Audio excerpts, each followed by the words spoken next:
All right, ladies and gentlemen, we are shaping up to be in the midst of a global conflict. I wanted to go ahead and break down what this means for the crypto market. I just made an update video giving a brief on the situation. I wanted instead for this live stream to kind of answer questions, of course, but take the opportunity to go more in depth. I feel like I didn't really cover everything, other global conflicts, etc. And so here is the update on everything. War is probably coming. It's the likelihood is that right now, if you're looking at the odds, by December 31st, there's a 79% chance the US strikes Iran. And by early March, it's pretty much 50-50. Okay. So I wanted to break down everything. The US is evacuating embassies. Fighter jets are deployed. Iran deadline days are away.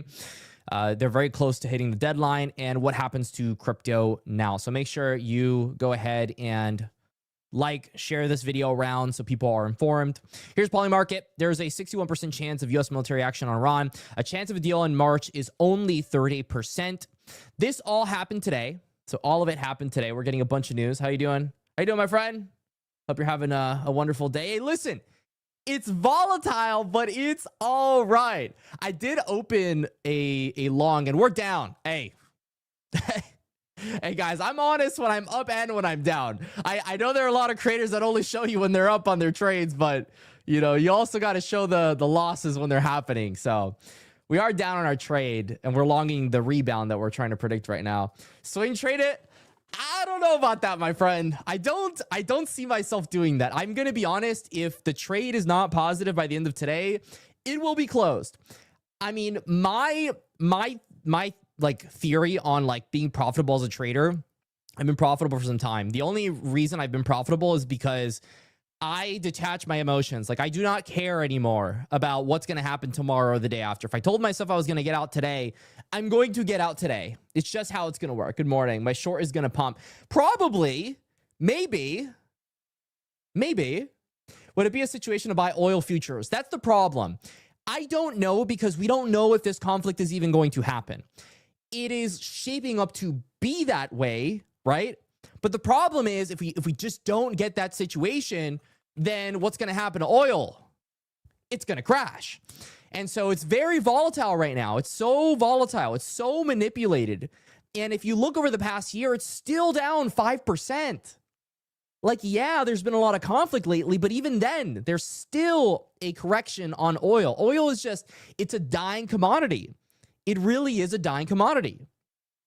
HBAR to $6, that would be the most beautiful day of my entire life. I'd be retired right now. If HBAR is $6, trust me, these videos would be I was actually gonna wait.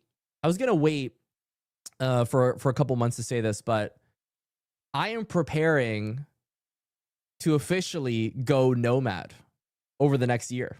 This is a big development. This is a big development. So maybe Jesus will be doing videos from other countries more often. Last year, I went to 7 different countries. I went to a bunch of different crypto events and stuff. So maybe you'll be seeing me in your country. Who knows? That could be interesting. Could be very interesting. That would be sick, right? It would be sick. But I don't know. I don't like this oil futures play. I don't like it. I like the gold trade, but the gold trade, you had to do it on the State of the Union. Everybody was asking me during the State of the Union, buy gold, buy gold, buy gold. Everybody wanted to short it. I don't know why. China's buying gold. It's obvious that they want to flip the US's gold reserves. That's the plan. And they probably could do it given enough time. So, yeah, I mean, that's the long-term play for them. That's why they want to pump it. I found something really interesting, specifically about Iran and Bitcoin. And I'm going to get into that later into this. No van life, plain life. That's the life. I'm not going to stay in this country. I'm going to go all over the place. Well, I'm going to come back to this country eventually, probably. But no, the idea is to go all over the world, my friend. If you're going to do it, you gotta go all in. So this is what happened today. The U.S. State Department authorized departure of non-emergency staff and families from Israel and Iraq. China told all citizens to evacuate Iran immediately and avoid travel there. They're also improving their defenses. I think that's what they said. Improving their defenses or becoming more prepared in their embassy inside of Israel. So something's probably going to happen. And the U.S. ambassador Huckabee emailed Americans in Israel, leave today. Doesn't matter where, just get out of the Middle East. So they're telling you to get the hell out. They're telling you to get out. They wouldn't do that unless something is happening. There's clearly either they're posturing or something is going to happen. So you need to be prepared for this. I need that moonshot on my curve and I'll meet up with you. Sounds great. I mean, that's the hope.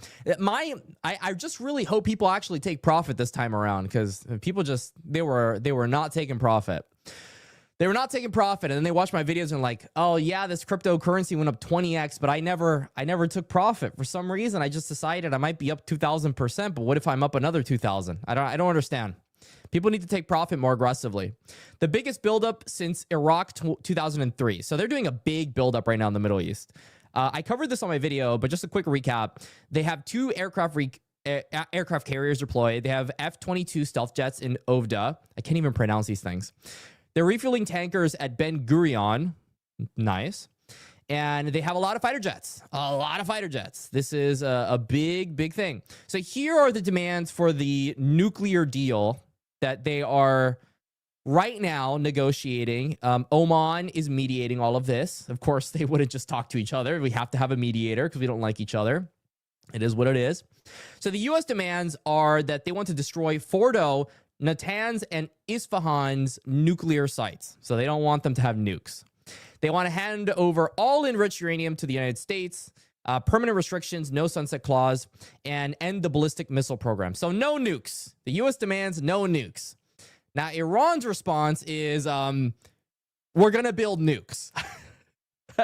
So it's the exact opposite. So the U.S. is saying no nukes, please, and Iran is saying yes nukes, please.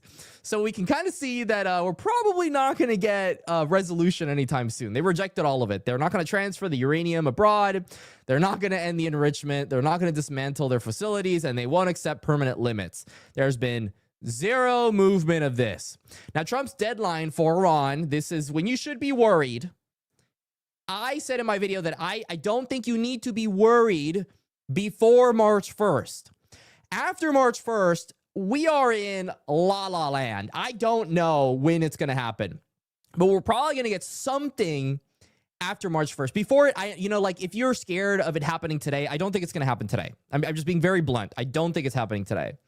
But also, I'm not the U.S. military, so I can't tell you whether or not it's going to happen. It's just my opinion that they're going to wait until the deadline, which is March 1st to March 6th, which is 2 to 7 days from right now. He said, make a deal or face military action. So he's kind of telling you what's up.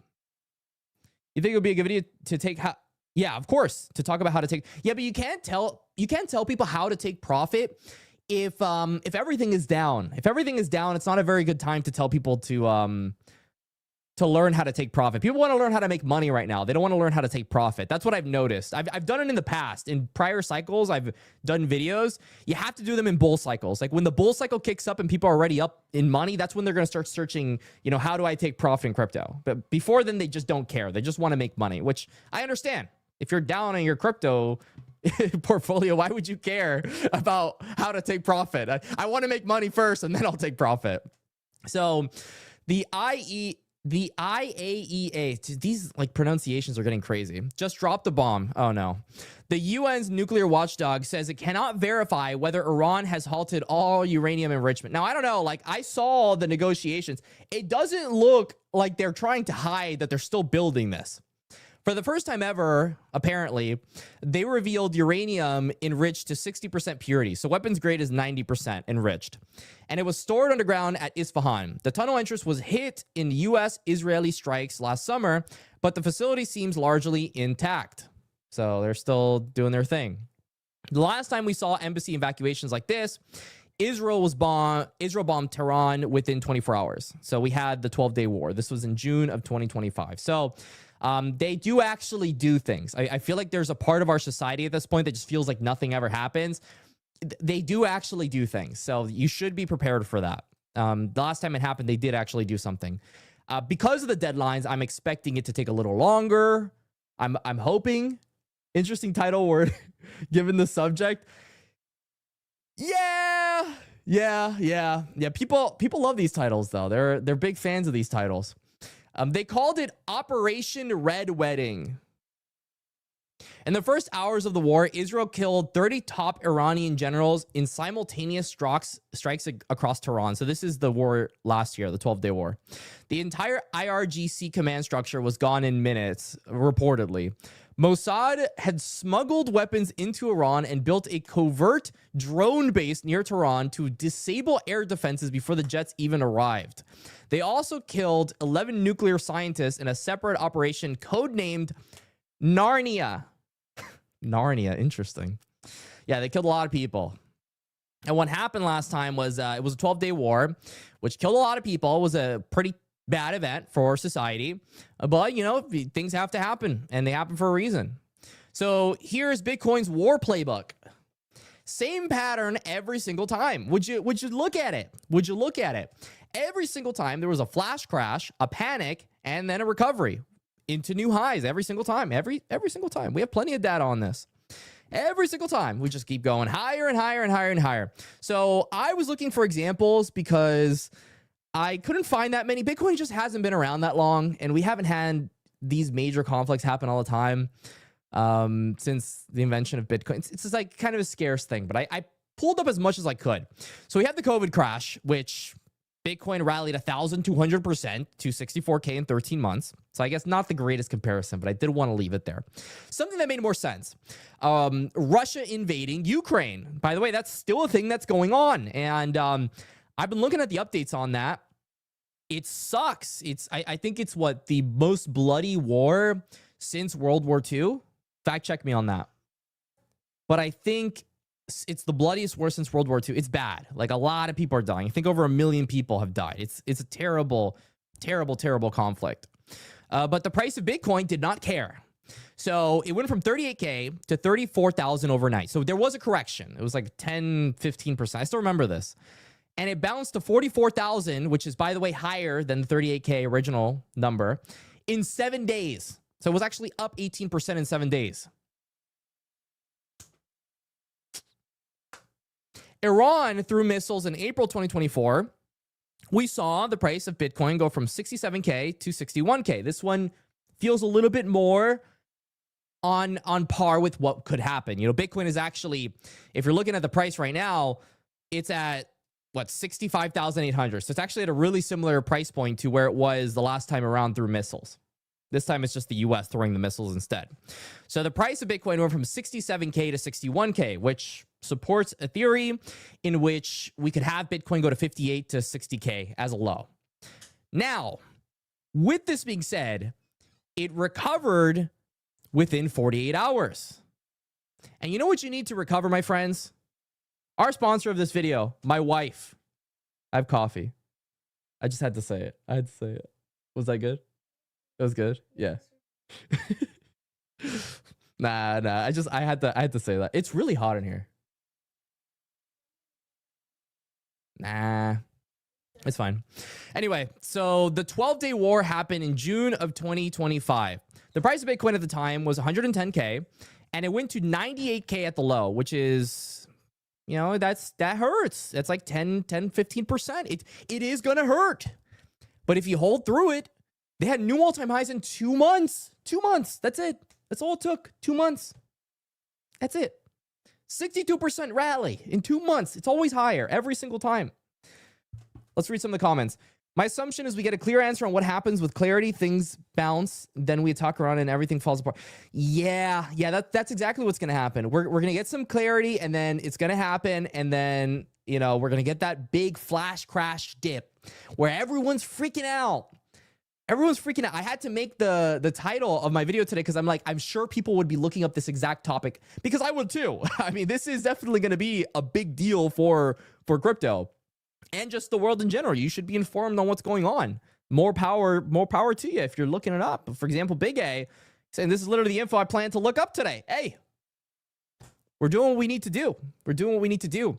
And I've been able to essentially do a workflow where I input sources and I also have my AI look into things. It's so incredible. If you guys aren't using AI, I just urge you, I beg of you, I'm a crypto channel, so I have no reason to tell you to do this. I just beg of you, please look into AI, because if you're not looking into AI, you're going to fall behind. You're really going to fall behind. It's just such an eye opener. It's incredible, the information and the rate of production, just the efficiency a human can have when given the power of AI. It's like, it's crazy. It is crazy.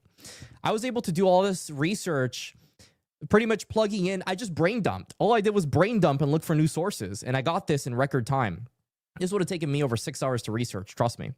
So war dips are not the time to panic sell. This is the takeaway. They have been the best buying opportunities of every single cycle. So if you've been looking for a time to buy this dip, and quite frankly, if you do not buy the dip, when this happens, if this happens, I don't know what to tell you. I think you hate money. Like, I think you just don't like money. But the problem that I have is, what if this doesn't happen? You know, like, what if at the end of the day, it's all posturing? Like, what if this doesn't end up amounting to anything? At the end of the day, there is no guarantee that this is going to happen. Yes, is there a good likelihood it does end up happening? Yes, you know, that is a thing. But what if it doesn't? And what if it does? And what if you're asleep while it's happening, and by the time you wake up, it's already bounced? So can you really be one to say that you're going to buy the dip? Can you even buy the dip? I'll buy the bottoms. Fair, very fair. Just, can we get the bottoms? Can we even buy the bottoms? I don't know. I've been buying into like 10-cent HBAR, you know, XRP's at $1.40, and I haven't been buying. Let me be honest. I'm not buying XRP because I bought XRP at 30 cents. I'm not buying XRP. But like HBAR, Bitcoin, I've actually been buying the S&P 500. Let me look at how I'm doing today. I've been buying the S&P 500 because I'm like, at this point, I'm buying everything. I'm not going to wait around for this magic. I'm up 0.27% this month. Not great. Still not bad. A lot of people are doing a lot worse. But yeah, Bitcoin recovered within days to weeks in 4 out of 5 of these events. The one time it didn't, was because the Fed hiked rates 7 times in a row. It wasn't because of the war itself. So the war has never been a reason to sell your Bitcoin. If there is a global conflict in your crypto portfolio, it is probably the best time in history to buy the dip. That's it. That's all I have to say about that. So here's why you shouldn't panic. Every war dip in crypto history has been a buying opportunity. They have a clean track record. Institutional adoption is at all-time highs. ETFs hold way too much Bitcoin.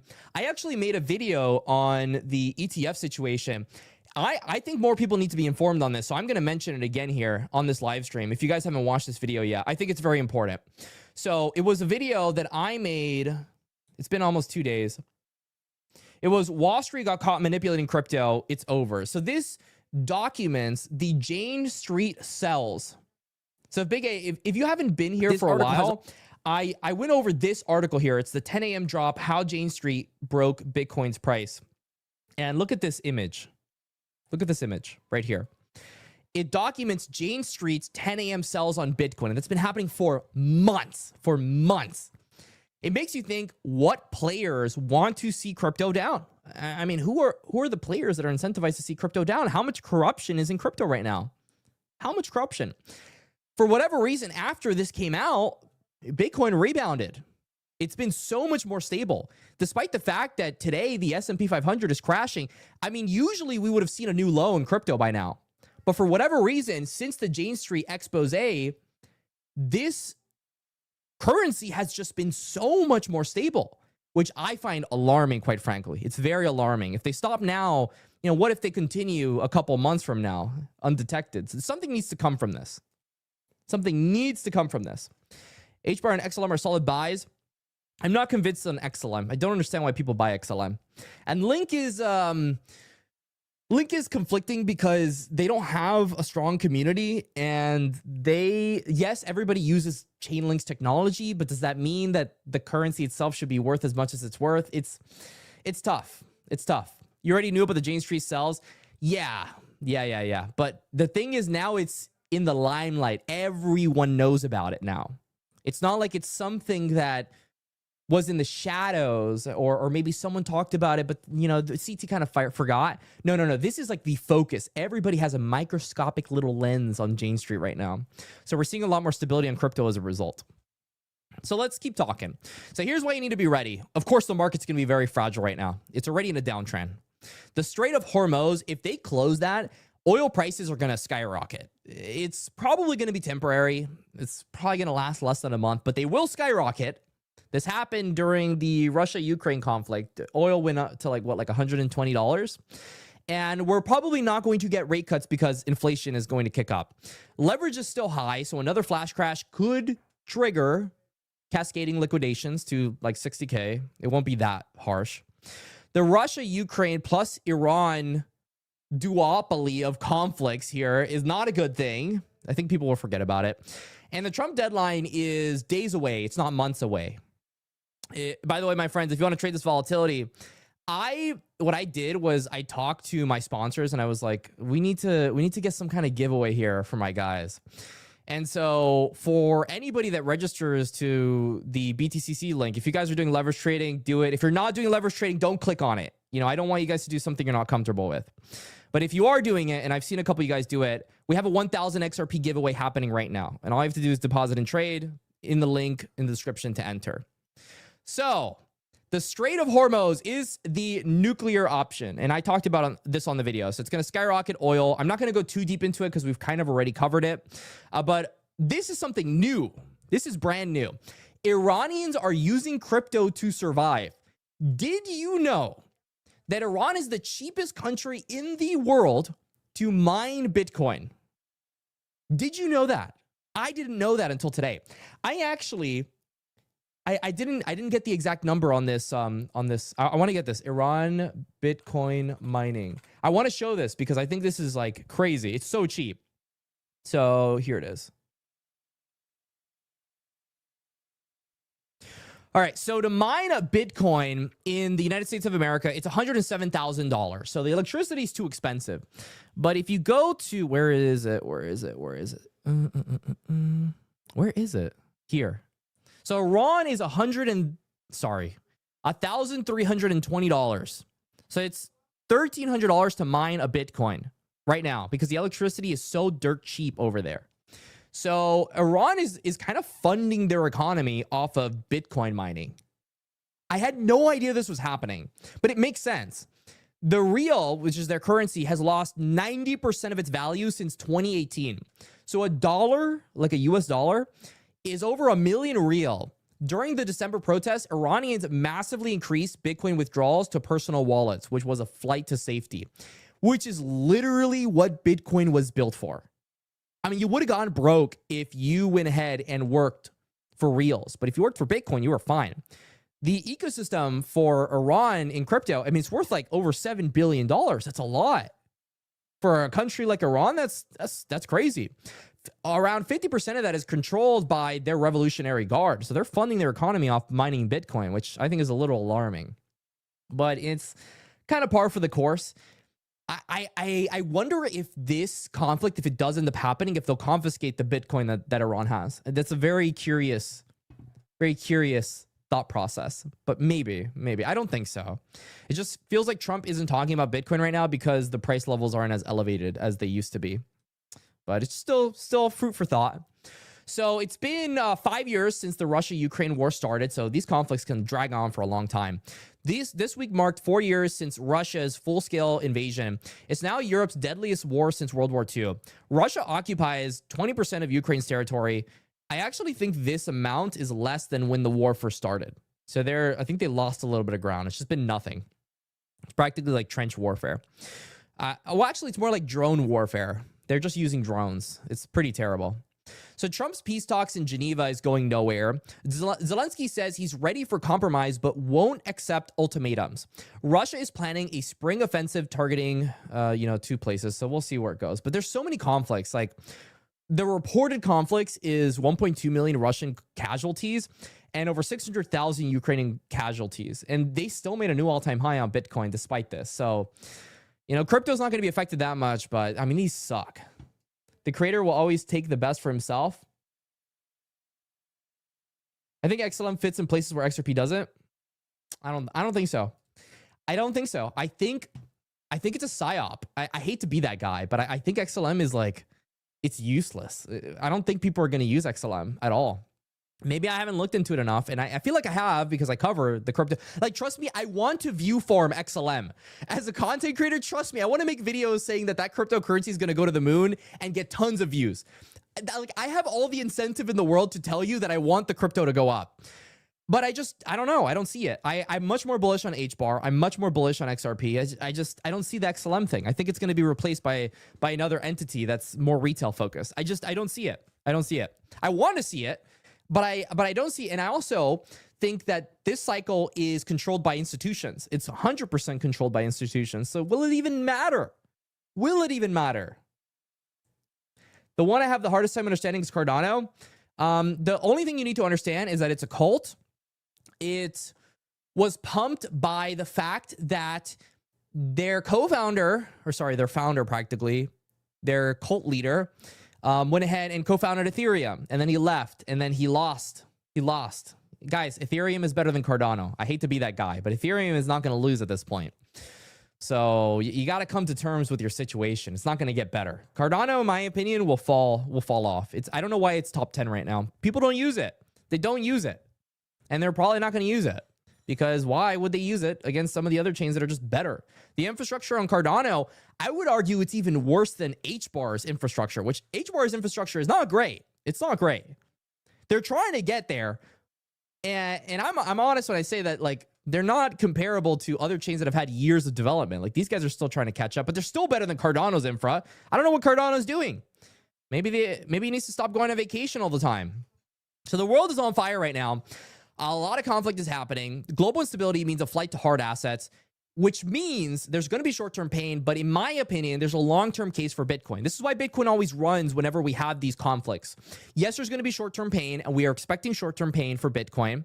But I believe long-term, there's always a flight to these assets, always a flight.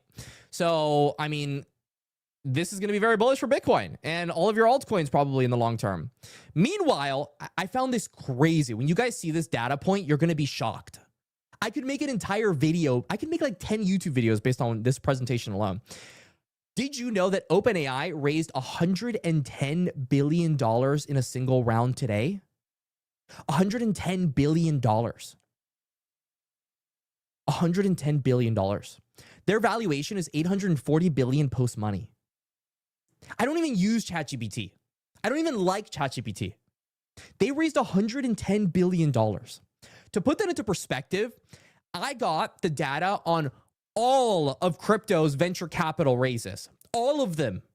Thousands of deals since 2022. The amount is less than OpenAI raised today. That means the entire cryptocurrency space, as much as people want to complain about the valuations and all that, the entire crypto space has raised less money than OpenAI did today. In one day, in one raise. How crazy is that? Like, if you want something to tell you that we're still early, this is it. This is crazy to me. This is 4 years of progress during some of the hottest times in crypto. And we didn't even raise. This is 3 guys, 3 investors, 3, that's it. 3 investors. $110 billion against all of crypto venture capital raising of $91 billion. So all of crypto, $91 billion. OpenAI today, through 3 investors, $110 billion. It's crazy. AI is eating crypto's capital right now. I don't even know what to tell you. I look at this and I'm like, wow. One guy, one entity, the entire crypto space got ratioed by OpenAI. That's crazy. Crazy. Now, there is the possibility that there is a deal. Okay. Let me see if I can find it. All right, here it is. So there is a possibility that there is a deal. It's not high, but I did feel like I should mention it. A US-Iran nuclear deal by March 31st. So the odds are 27% by March 31st, so next month, which I feel like if they don't get a deal by March 31st, then you might as well, like, I don't know why these other prediction markets even matter at that point. Like, they shouldn't even matter because we're going to have a conflict before then. Like, they're going to strike in March if there is no deal that's reached. I don't see a world that they've positioned two just massive carriers. These things are like the size of fortresses, and they're just going to leave them there for a year doing nothing. I don't think that happens. So yeah, a 27% chance something might happen. If a deal happens, obviously, you know, there's going to be relief. If the strike happens, we're going to have the flash crash. I think we're going to get support around 58, 60K. I don't buy the narrative that Bitcoin's going to go down to 30K. I know that there are a couple of YouTubers that keep talking about it, how February tends to be pretty good leading into the end of the month, and we usually get some kind of rally into March, but we get a dump in April. I'm not convinced we're going to get that. I'm not convinced, because the same people that said that were the same people that said we're going to get a 4-year super cycle. And listen, I was a person that was hawking on that 4-year super cycle thing like it was no tomorrow. But I can also acknowledge when I'm wrong. I think acknowledging when you're wrong is the best way to get better at trading, because you're not always going to be right. But if you can learn whenever you're wrong, then, you know, the more power to you. More power to you. You know, all of these war dips have recovered. So even if we get something, it's bullish. Like, no matter what, it's bullish. Don't panic. Be informed. Short term, if the strikes happen, expect a flash crash. Don't leverage. Don't FOMO. Don't sell the bottom. We're planning on closing these trades by the end of today. I don't care if I'm down $1,000 on this trade. I'm going to be closing it. I don't care if I'm up $15,000 and potentially could be up a lot more. I'm going to be closing the trade. So yeah, you got to be informed, because medium term, every single war dip has recovered. You got to have dry powder. If you don't have dry powder, this is the best time to try to find ways to make more income. It just is what it is. The world is a very unforgiving place. The people who bought June 2025's dip made 62% in 2 months. Long term, if there's global chaos, that's very bullish, because the strongest case ever for decentralized non-sovereign money is literally global conflict. Every global conflict has been very, very, very bullish for crypto. So here are your action plans for the next 7 days, because I always get these questions. So I'm going to start adding them to the presentations. Let me take a sip of this coffee. And just before I do that, how do you drink your coffee? Because I drink my coffee, these days I drink it black. So just completely black, practically.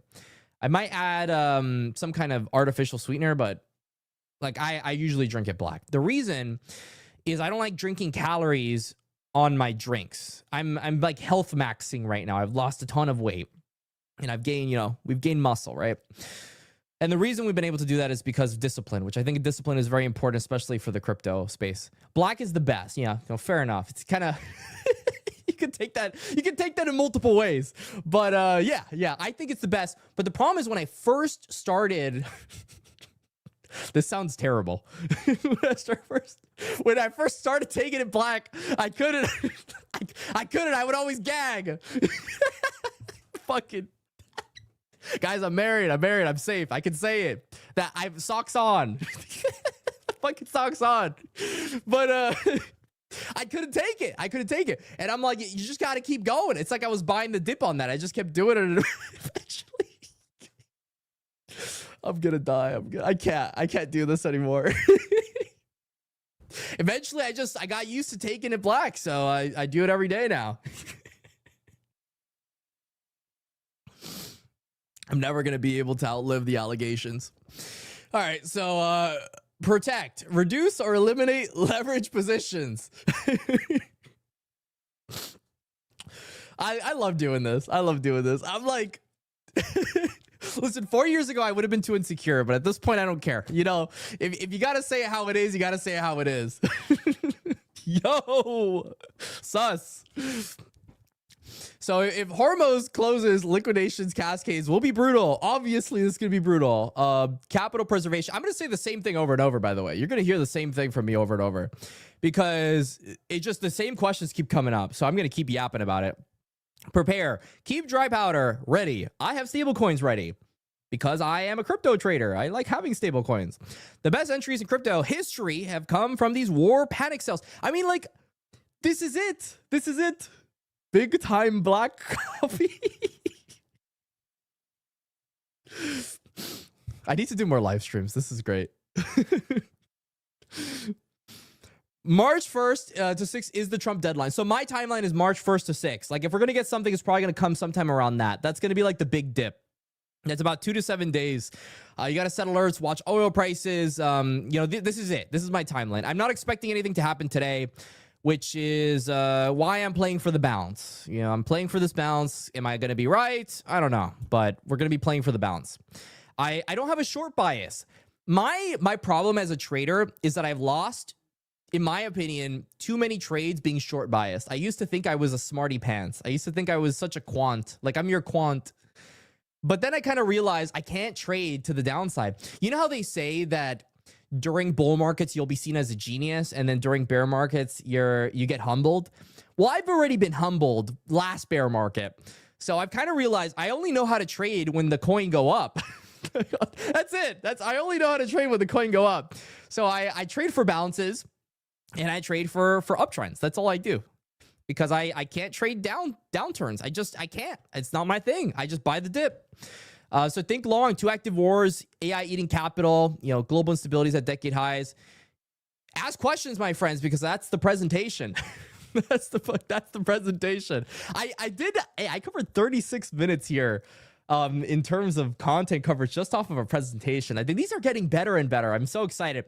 I spend so much time researching how to optimize my workflow, and I've done, in my opinion, a great job, at least getting up to date with everything in technology. Today, Nano Banana 2 came out, and I actually used it for the thumbnail today. So that's great. I was using Nano Banana Pro. In my opinion, Nano Banana 2 is just so much better. It's insane. It's an image generation model. If people are going to ask me what I use for my research flow, so you can use Claude. Claude is amazing, especially if you use Opus 4.6. Don't use the other ones. They suck. You have to use Opus 4.6. If you're doing research workflows, another one came out today called Perplexity Computer. Use that. So that's pretty much my breakdown, my friends. Thank you so much for tuning in. I don't want to drag it on for absolutely no reason. I want to just kind of get the information out there. I'm already sweating. I laugh so much I'm sweating. What is this? I'm about to go to the gym. Thank you so much for watching. Subscribe if you want more updates. Stay classy, my friends, and I will see you all on the next one. Goodbye, my friends.